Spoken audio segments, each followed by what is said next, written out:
byari ku itariki 22 Kamena 2025 nibwo umuhanzikazi Ishimwe Vestina yakorewe ibirori bya bridal shower byo gusezera ku bukumi yitegura kurushinga n'umukunzi we Idrissa Oudrego wo muri Burkina Faso. Ni ibirori byaranzwe n'ubuteguro mwiza, kuganira n'urungano ndetse n'inama z'ababyeyi. Birumvikana nta kindi cyari gukurikiraho uretse gukora ubukwe. Ku itariki 5 Nyakanga 2025 nibwo Ishimwe Vestina yakoze ubukwe hamwe n'umugabo we Idrissa Oudrego wo muri Burkina Faso. Gusa mbere yuko ubu bukwe buba bwo gusezerana imbere y'Imana no gusaba no gukwa, byari byabanjirijwe no gusezerana imbere y'Imana, ariko ibyo bikaba byarabaye mu ibanga rikomeye cyane. Ubukwe bwa Vestina bwitabiriwe n'ibyamamare bitandukanye, yewe ibyo byamamare biza no gutanga impano zashimishije abatari bake, tutibagiwe umuryango wa Vestina. Ariko se kuri uyu munsi ni iki kimuvugwaho? Ni inkuru ikomeje kuvugisha benshi ku mbuga nkoranyambaga, aho benshi byababereye urujijo, ariko nanone abandi barabyakira.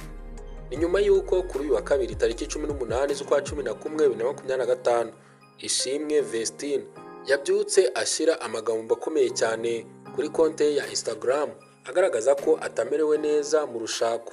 Ni ibintu byatumye benshi babyibazaho, ariko nanone birabatungura, bibaza ukuntu umuhanzikazi uririmba indirimbo zo kuramya no guhimbaza Imana nawe yaba ananiwe urugo mu mezi 3 gusa.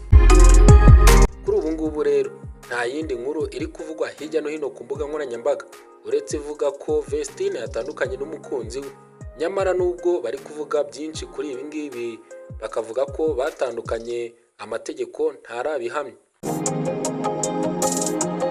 Ariko se wa mugani tudaciye ku ruhande, ubundi amakuru aravuga iki? Nk'uko ibitangazamakuru byinshi byagiye bibigarukaho, byateruye bigira biti umuririmbyi w'indirimbo zo kuramya no guhimbaza Imana Ishimwe Vestina abinyujije ku mbuga nkoranyambaga ari kwicuza impamvu yakoze ubukwe na Idrissa Oudrego.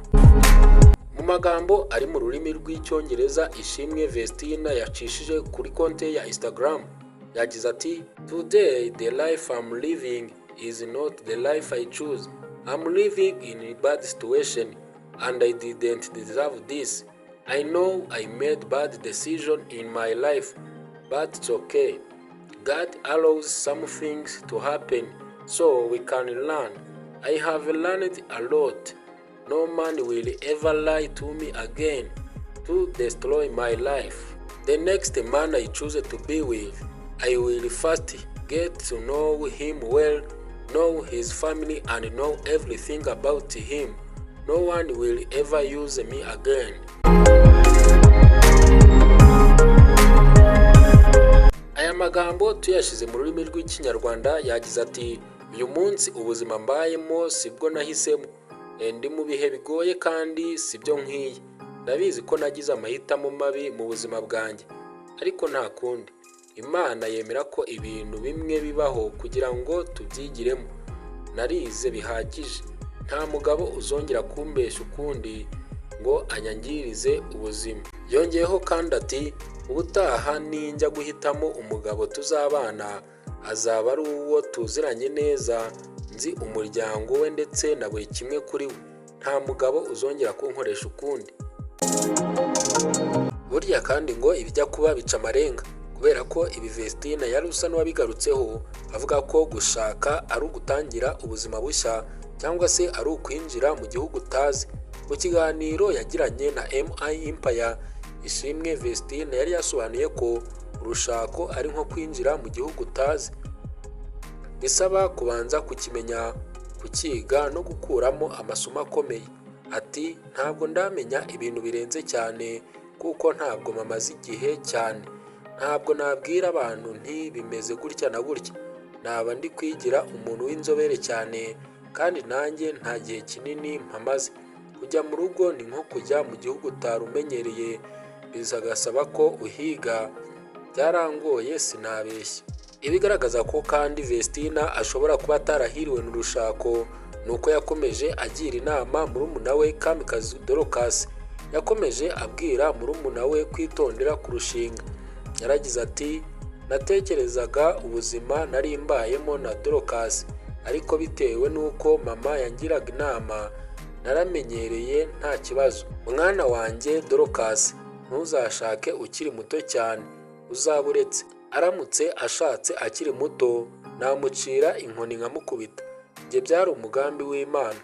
Ni amagambo yasaga no gutebya, ariko arimo ukuri kuzuye kandi akomoka ku byo ubwe yari atangiye guhura nabyo mu rugo rwe rushya.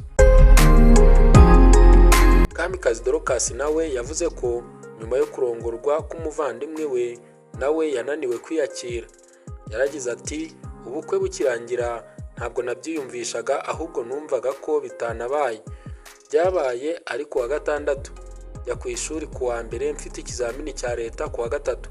Nahise njya mu banyeshuri, ntabwo nabyiyumvishaga ko Vestina yashatse. Dorcas ngo mveyo, mama niwe wabibabwira. Yageragaho akavuga ngo sinjya ku meza utari waza, kujya byari byananiye, ntabwo mwabyumva. Ni umuntu twakuranye kuva kera, noneho yari ameze nka mama wanjye muto. Ni umuntu wanyitagaho, naba ntari kurya akambaza impamvu, akanantera imbaraga. Ati nta kumuhamagara nijoro kuko ni umuntu wubatse. Nararanaga nawe, noneho ndi umuntu wanga kwirarana. Yari umuntu dusengana, nabonaga ndi njyenyine kuko ni umuntu twakuranye. Naganirizaga ibintu byose ndamubura. Sinamubuze burundu, ariko ntabwo nari mufite. Yakomeje agira ati, nagize agahinda gakabije cyangwa se depression ku buryo namuhamagaye saa 9 z'ijoro. Mama yaza kundaza nkamubwira ngo uhamagare Vestina ndamushaka. Byageze aho nkajya nanga kujya iwe kuko ndishyiramo ko turi kumwe kandi tutari kumwe. Namaze nk'ukwezi ntishima, byaranze. Ubundi kurya kuko ndiwe, kuko mama yarambwiye ngo jya iwe kugira ngo ubashe kurya. Nakoresheje n'imiti ariko biranga. Uretse ibi kandi, iyo ugenzuye neza kuri konte ye usanga amafoto ye yose ari kumwe n'umugabo we yamaze kuyasiba nyine kuri Instagram. Ku rundi ruhande Vestina ari kubarizwa muri Canada, aho yari amaze igihe mu bitaramo bigenzura uduce dutandukanye tw'iki gihugu byarangiye mu mpera z'iki cyumweru. Nk'uko twabigarutseho kandi, Vestina n'umugabo we bakoze ubukwe ku itariki 5 Nyakanga 2025, nyuma y'igihe bimenyekanye ko bari mu rukundo ndetse bari banabanje gusezerana imbere y'amategeko.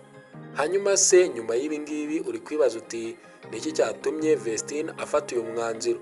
Nabyo tuzabigarukaho mu nkuru itaha, tumenye impamvu Vestina yafashe icyemezo cyo gutandukana n'umugabo we nubwo bitaragera imbere y'amategeko. Hagati aho ngaho twe tubaye tubifurije ibihe byiza. Amazina yanjye nk'ibisanzwe nitwa Journaliste Thierry. Mukomeze muturebe kandi mudukunde kuko natwe turabakunda cyane. Imana ibarinde. Hasta la vista.